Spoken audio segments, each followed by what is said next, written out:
Well, it's an incredibly busy day for Craig O'Shannessy. He's in the corner for Dustin Brown, so we better get on with this one. Analysis of some of the biggest matches to come.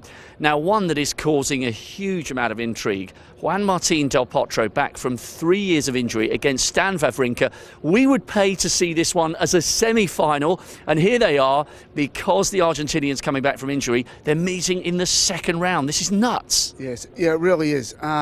Everything revolves around the backhand for Del Potro. So far he has not hit a backhand winner in the tournament. Now, if you think of it, it's like you go, well, you know, that's exactly where Wawrinka should be targeting, but you need to delve a little deeper into the numbers. So for Del Potro, 8 backhand forced errors, so you haven't been able to lean on it too much. 9 unforced errors. He's not giving anything away. So if you go, 24 hand errors, 24 hand winners, 0 backhand winners. You would think that you go to the backhand a lot, but he's going to make a lot of balls there. So you don't want to overplay that side of the court too much. For Wawrinka, 11 backhand winners, 26 forced errors off the backhand wing.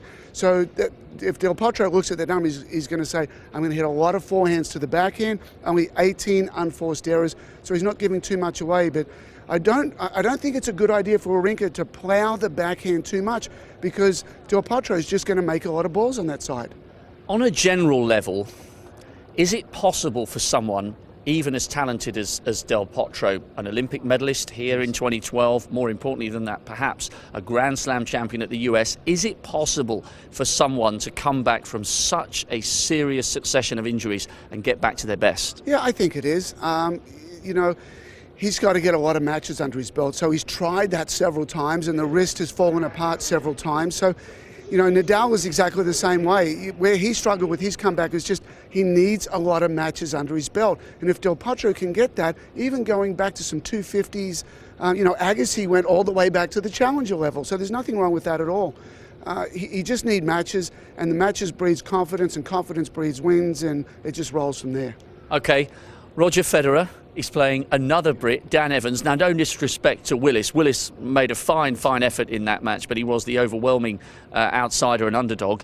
Evans also, because of what Federer's done, but Evans is playing the best tennis we've ever seen from him, and he's now up comfortably inside the world's top 100. Yes, I did a close analysis of his win against Dolgopolov in the previous round. A very good match, played great. And when you look at the numbers head-to-head with Federer, there's some really encouraging signs. So if we start with aces, he's got more, 23 to 21. His fastest serve is better, 131 miles an hour to 125. Returns in 74% to 62%. He's not beating himself, only 16 forehand unforced errors, 14 off the backhand wing. He's mixing serve and volley in nicely.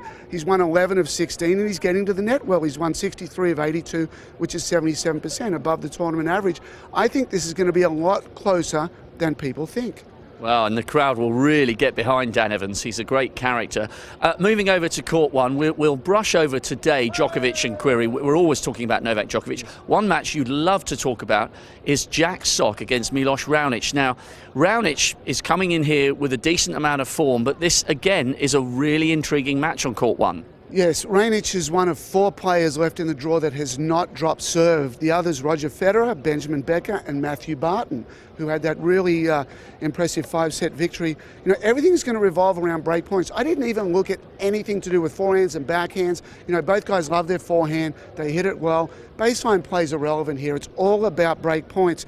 Milos has saved 4 of 4. Jack has saved 9 of 10. So, this is where the match is going to be. There's going to be a lot of short points. The impressive stats for Milos, 63% of his first serves are unreturned. So think of it like this. Wow. He hits 10 first serves, 6 of them don't come back and can just turn around. Even more impressive, I think, 55% of his second serves are not coming back in play. So what Jack's got to do is get a lot of serves back.